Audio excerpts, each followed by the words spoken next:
Salutations à tous les frères et sœurs en Yehoshua Mashiach dans le monde entier.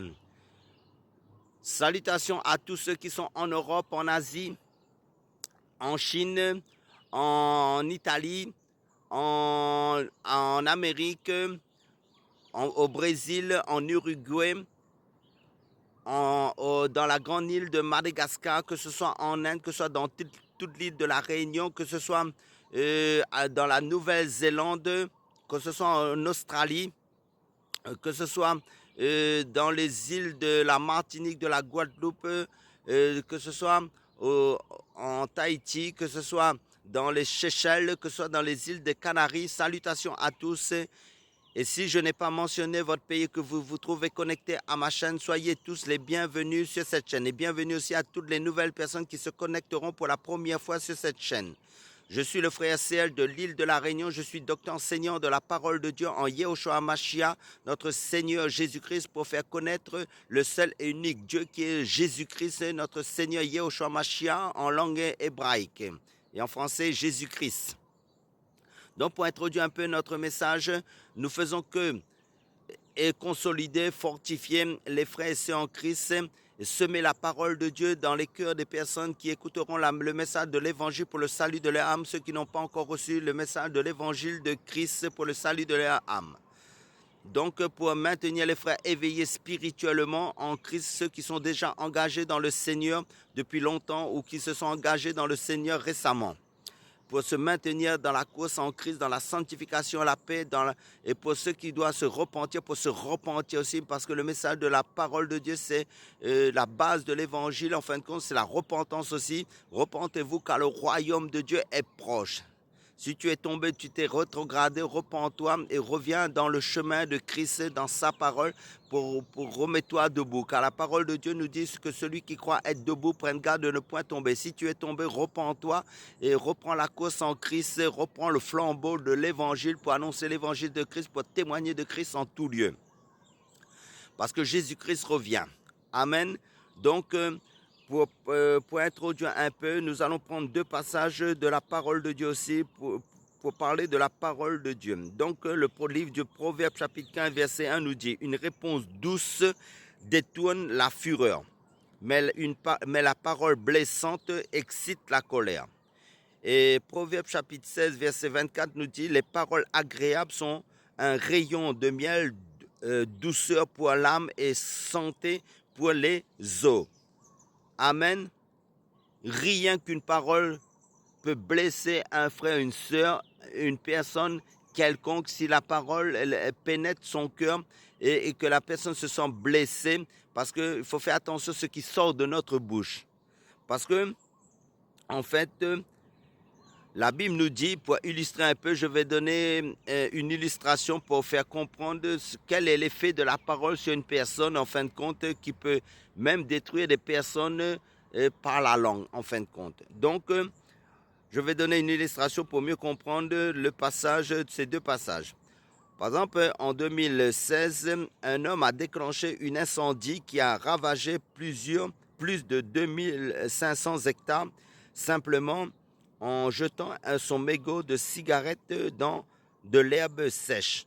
Peut-être êtes-vous déjà indigné de ce genre de comportement, mais savez-vous que nos paroles peuvent aussi provoquer un véritable incendie dans la vie des personnes si nous ne prenons pas garde, parce que la Bible nous dit, en fin de compte, le pouvoir de la langue, c'est dans la langue se trouve le pouvoir de la vie et de la mort. En fin de compte, soit tu bâtis, soit tu détruis. Soit tu construis, soit tu détruis en fin de compte. Donc la Bible nous dit, la langue est un petit membre et elle se vend de grandes choses. Voyez comme un petit feu peut embraser une grande forêt. Et la langue est un feu, selon l'épître de Jacques, chapitre 3, verset 5 à 6, selon les Écritures bibliques.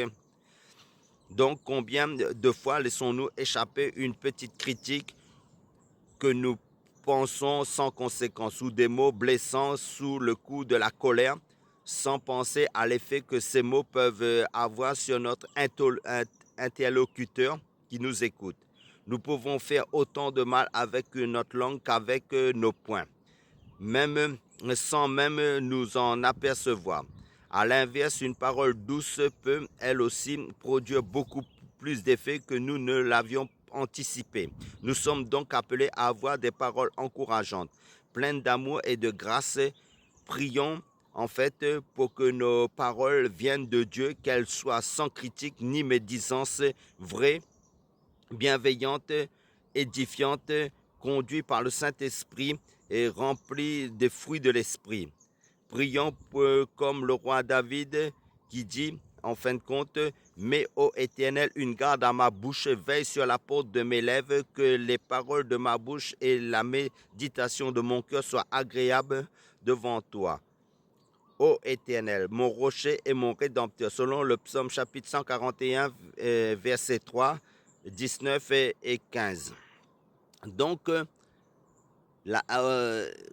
donc le Seigneur nous dit aussi dans le livre de Philippiens chapitre 4 verset 8 que tout ce qui est vrai, tout ce qui est juste, tout ce qui est honorable, tout ce qui est aimable, tout ce qui mérite l'approbation et ce qui est vertueux, digne de louange soit l'objet de vos pensées. Donc c'est nos pensées qui déterminent le langage que nous aurons. C'est pour ça qu'il dit c'est de l'abondance du cœur que la bouche parle.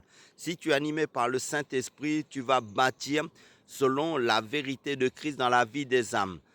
Tu vas dénoncer les ténèbres aussi, mais le Seigneur nous dit aussi dans sa parole que l'homme ne vivra pas de pain seulement, mais de toute parole qui sort de la bouche de Dieu. Donc si tu remplis des choses de Dieu, tu vas véhiculer la parole de Dieu pour l'édification, pour l'encouragement, pour fortifier les âmes, pour semer la parole de vie, et parce que nous devons répandre la vie autour de nous dans la parole de vie, qui est Jésus-Christ, qui est les saintes écritures bibliques. Donc ce qui sort doit sortir de nos bouches, doit être biblique, doit être en appropriation avec la parole de Dieu quand nous discutons avec les personnes. Avoir le réma de la parole appropriée en fonction des discussions.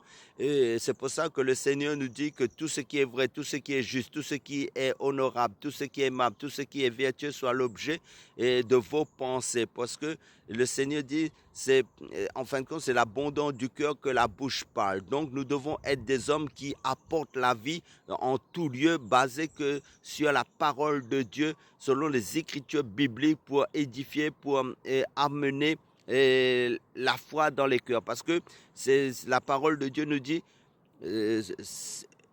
la foi vient de ce qu'on entend, et ce qu'on entend vient de la parole de Christ pour construire et non pas pour détruire. Amen, alléluia. Soyez tous bénis, soyez richement bénis dans la parole de Dieu. Amen.